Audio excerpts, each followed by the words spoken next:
अस्सलाम वालेकुम। आज माशाल्लाह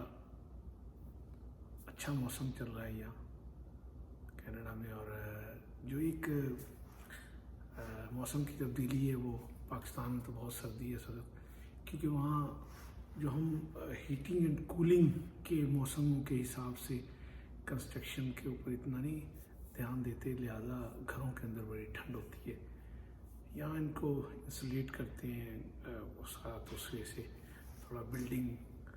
गर्म रहती है और उसको उसके अंदर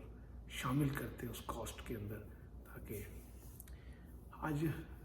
बुध वाला दिन है और रात के यहाँ सुबह के तकरीबन 4 बजने वाले हैं। और मैं क्योंकि मेरा सारा काम रात का ही होता है पाकिस्तान में, इमिग्रेशन के लिए बात करना या कोई ऐसी सिलसिले, तो सारा आज मैं 2 चीज़ें आपसे शेयर करना चाह रहा था। आपके तवज्जो से गवर्नमेंट के लिए भी तजवीज़ ये हैं कि एक प्रोफेशनल उसकी एसोसिएशंस होती हैं, वकला की हैं, डॉक्टर्स की हैं और रियल एस्टेट की हैं, ऑटोमोबाइल की हैं, सारों की एक बॉडी होती है। पाकिस्तान की जो अभी लेटेस्ट खबर आई है, 20 लाख अफराद टैक्स पे ही हैं और 22 करोड़ अवाम है, 10% भी नहीं बनते। और मैं डिस्कस कर रहा था एक रियल एस्टेट से, तो यहाँ कनाडा में रियल एस्टेट पहले तो लाइसेंस होता है और उसकी फिर इंश्योरेंस होती है। अगर वो बंदा अपने क्लाइंट के लिए कुछ अपनी इनकम्पिटेंसी की वजह से लॉस करता है, या इस तरह डॉक्टर को लॉस करता है, या वकील लॉस करता है, या इंजीनियर लॉस करता है, हत्ता कि टीचर तक के पास लाइसेंस होता है और उसकी इंश्योरेंस होती है कि वो अगर किसी के साथ ज्यादती करता है तो उसको अपनी तनख्वाह में से मंथली बुनियाद पे इंश्योरेंस देनी पड़ती, ताकि उसके डैमेजेस को वो इंश्योरेंस कंपनी कवर करे और इन फ्यूचर उसकी प्रोफेशनल एबिलिटीज़ की बुनियाद पे उसकी इंश्योरेंस कवर की तय की जाती है। गाड़ी का ड्राइविंग है तो उसके अंदर भी कोई गाड़ी बगैर, अब देखना एक आदमी बड़ी मुश्किल से गाड़ी खरीदता है, कोई अनाड़ी आदमी किसी अपने बाप की सिफारिश से या पैसे दे के लाइसेंस लेता रहा के किसी गाड़ी को ठा कर देता है। आपको पता है ज़िंदगी में बंदा बड़ी मुश्किल से एक गाड़ी खरीदता है। अगर उसकी इंश्योरेंस होगी तो उसके डीमेरिट पॉइंट होंगे लाइसेंस के ऊपर, उसका एक्सपीरियंस, और इस तरह ये प्रोफेशनली इसको डील किया जाएगा। मैं बात कर रहा था अपने दोस्त हैं डॉक्टर शकील ठाकुर साहब, PhD हैं क्रिमिनोलॉजी में, उसके साथ मैं दस्तूर पाकिस्तान की जो एक्ट है उसके अंदर देख रहा था उससे कि प्रोफेशनल बॉडीज़ होनी चाहिए और वो उनका फिर टैक्स से रिलेटेड हो, इनकम टैक्स। अब एक डॉक्टर प्रोफेशनली वो करता है, एथिकली उसको बताना होगा कि मैंने कितने पैसे कमाए हैं, फिर उसके ऊपर टैक्स पे करे, क्योंकि वो इस मुल्क की कम्युनिटी को इस्तेमाल कर रहा है। उसकी प्रोफेशनल जो प्रैक्टिस है यहाँ के लोगों की बुनियाद पे चल रही है जो यहाँ इस मुल्क में बस रहे हैं, इस स्टेट का हिस्सा है उसकी आमदनी के अंदर, तब ये चलेगा। अब रियल स्टेट का बेतहाशा रियल स्टेट का काम होता है, कोई उनके पास लाइसेंस नहीं है,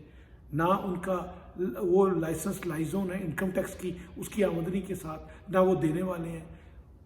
हत्ता कि बहुत सारे रियल स्टेटर का अकाउंट ही नहीं है, इधर से इतने बड़े बड़े रुपए ले रहे हैं, उधर कर रहे हैं। जब तक आप प्रोफेशनली इसको नहीं लेंगे कि वो प्रोफेशनली उनको लाइसेंस हो और वो लाइसेंस के साथ लिखा जाए कि इसका ये टैक्स इनकम टैक्स नंबर है और उसका ना बनाया जाए, उस वक्त तक ये काम नहीं मुमकिन हो सकता। वरना पाकिस्तान तो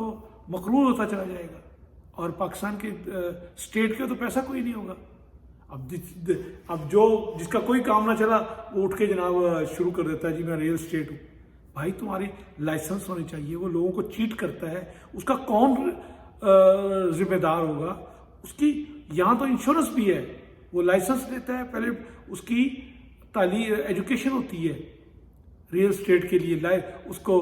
पैमाइश करनी सिखाई जाती है, वो एरिया सिखाया जाता है, उसको वैल्यू निकालनी सिखाई जाती है, तब जाके वो करता है। उसके बाद फिर वो लाइसेंस लेता है, लाइसेंस में रजिस्टर्ड होता है,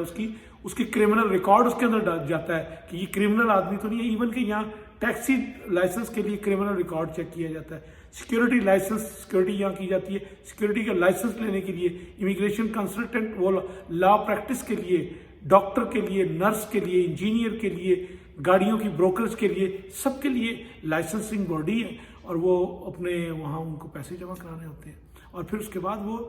ساتھ اس کے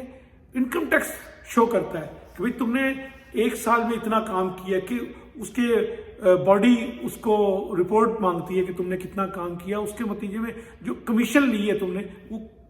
کہاں گئی ہے، اس کا ٹیکس کہاں ہے۔ یہاں ایسے نظام چلتا ہے، تب یہاں یہ سارے کا سارا، اور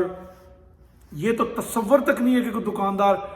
آٹو ٹیلرنگ مشین رکھے گا اور اس کے اندر جی ایس ٹی کاٹے گا اور وہ اپنے پاس رکھتا رہے گا، اور وہ مشین وہ ہوگی کنیکٹ اس کے ساتھ انٹرنیٹ کے ساتھ، اور وہ ٹیکس کٹے گا تو فوراً اس کے اکاؤنٹ میں جا کے گورنمنٹ کو جاتا ہے۔ یہاں تو بجٹ کے قریب بڑے بڑے بل بورڈ لگے ہوتے ہیں، ان کے اوپر ڈیجیٹل کیمرے لگے ہوتے ہیں، اسکرین اس کے اوپر فوراً آ رہا ہوتا ہے کہ اس وقت اتنے اکاؤنٹ میں پیسے آ گئے کینیڈا کے اتنے۔ تو یہ اس کو سسٹمائز کرنے کا، اس کو پروفیشنل باڈیز کی جو ہے وہ ایک ایکٹ بنانا پڑے گا، ان کی لائسنسنگ ہوگی، اور اس کے اس طرح یہ کرنے کی ضرورت ہے، تب جا کے یہ سارا کام ہوگا۔ میرے ذہن میں یہ ایک تجویز تھی جس کو میں دیکھ رہا تھا، یہاں پریکٹس کرنا ہے، انٹرنیشنلی ملک کس طرح ترقی کر رہے ہیں، تو یہ میری ایک تھی۔ اس کے بعد انشاءاللہ ایک نیشنل کاز کے لیے ایک ہمارا کیسے معاہدہ بنے اور کیسے یہ، اس کے لیے بھی ایک انشاءاللہ ویلاگ اگلا آپ کے سامنے پیش کروں گا۔ امید ہے کہ آپ میری یہ بات آپ کے بھی گوش گزار ہوئی ہوگی، اور پاکستان کے لیے ویلفیئر سوچنے والوں کو بھی شکریہ۔ السلام علیکم۔